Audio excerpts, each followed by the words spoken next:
Alrighty, so the first thing I have to say is congratulations because you've officially made it to the last section of Math 116.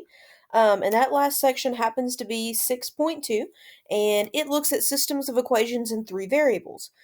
So something to just kind of tuck away in the back of your mind. Because you've got three different equations, you are going to have three different variables, which means you can't just throw these in Desmos and graph them and find where they intersect. Now, we can do that eventually, but you're going to have to cancel out at least one variable. And you'll see in the first example, we can actually cancel out two. But you're going to have to cancel out at least one before you can go graph anything in Desmos. Okay? So when I look at example one, my first thought should always be, are there any variables that cancel out? And if you look at these first two equations, there are actually two of them that cancel. So in the first equation, I have a negative 2y. In the second equation, I have a positive 2y. Same thing with the three z's. It's positive in the top one, negative in the third one. So I'm going to take those two equations and add them together. Okay, you can also think of it as you're combining them. Well, when I add them together, what happens? Well, x plus 4x is 5x. The two y's cancel, the three z's cancel, and all I have left on the other side is 11 plus 4, which is 15. So look what you now have. You have the equation 5x equals 15. Well, that's easy enough to solve. That just means that x equals 3. So you have 1/3 of the answer that you need. You know what x is. Well, once you have x, step 2 then is to substitute the answer that you got, which was 3, back into the other equations and simplify. Now, something I want you to notice, I picked the top equation and the bottom equation. I did not pick the top two just because I already showed that a bunch of stuff cancels out there. Okay? So I picked the bottom one and the top one. You could have done the second one and the bottom one. A bunch of different combinations there, but I did not pick these two just because so many different things cancel out in them. So look what I did here. I know that x is 3, so now I substitute 3 into those equations and I simplified it. So on the first equation where I plugged in 3, what can I now do? Well, I can subtract that 3 to the other side with the 11 and get negative 2y plus 3z equals 8. On the bottom equation, when I substitute in 3, I get 9 plus 3y minus z equals 4. And again, similar process, I have a 9 and a 4 that need to be combined, so I'm going to subtract the 9 so that it's over here with the 4 now. So I have 3y minus z equals negative 5. So look what you've just done. You've just created two linear equations, and no, they don't have x and y in them, but they're still linear because they're still just two variables and there's no exponents. Here's where we kind of go back to what you're used to with solving systems of equations. Step 3. Now that you have two linear equations, you can take these two equations and graph them in Desmos. Here's the only thing that you have to be careful about that can be a little confusing.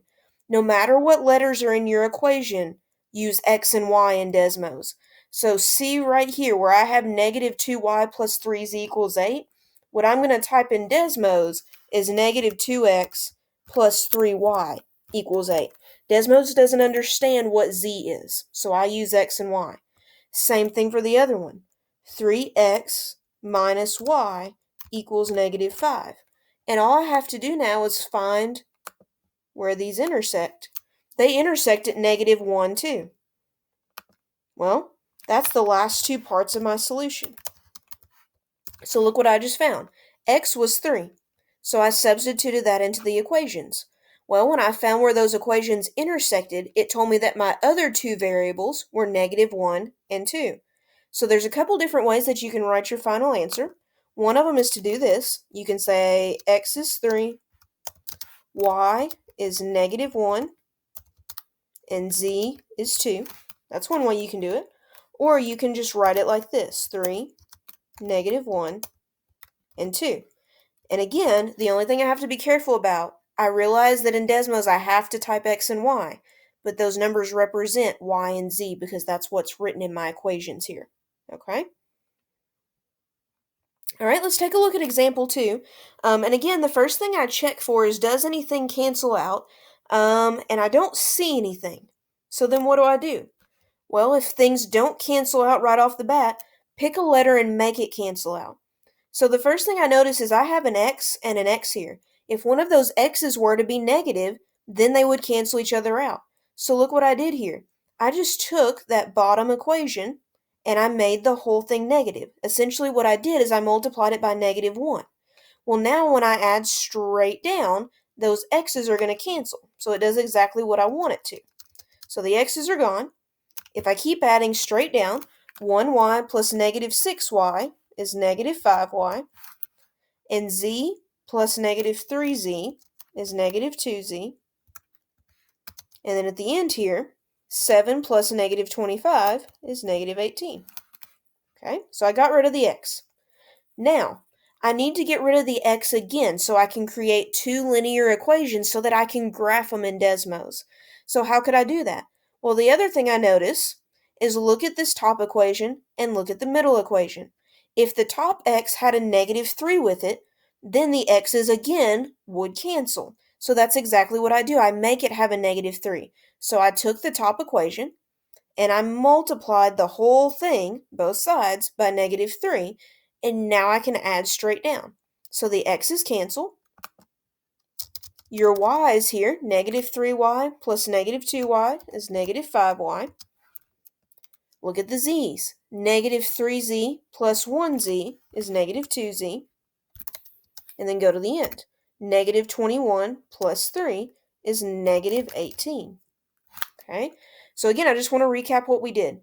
So on example 2, we couldn't cancel out anything right off the bat. So we picked a letter. We picked x because it seemed to be the easiest to cancel out, and we canceled it out with both of the other equations. The reason we did that is because look, you now have two equations that you can graph in Desmos. Okay? So I go over to Desmos, and hopefully you've noticed something kind of weird about these two equations. Look what happens when you graph them. And again, I'm using x and y instead of y and z.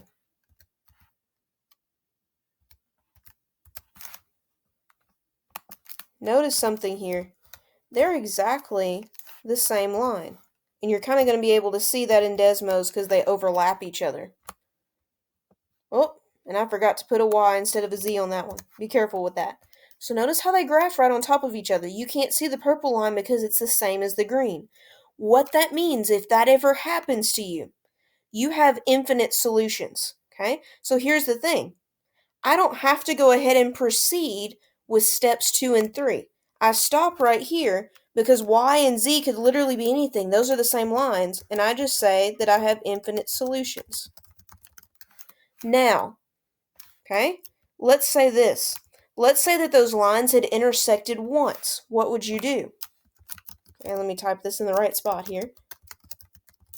Well, if you had gotten an answer for y and z, you would substitute the numbers you got for y and z back into the equation of your choice and then solve for x. So for example, let's say that you got that y was 1 and that z was 2. You'd pick any of these equations, okay? And you'd plug in 1 for y and 2 for z.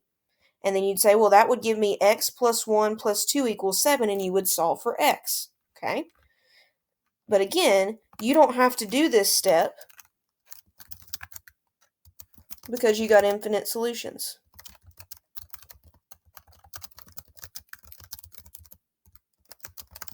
But that's what you would do if you got an answer.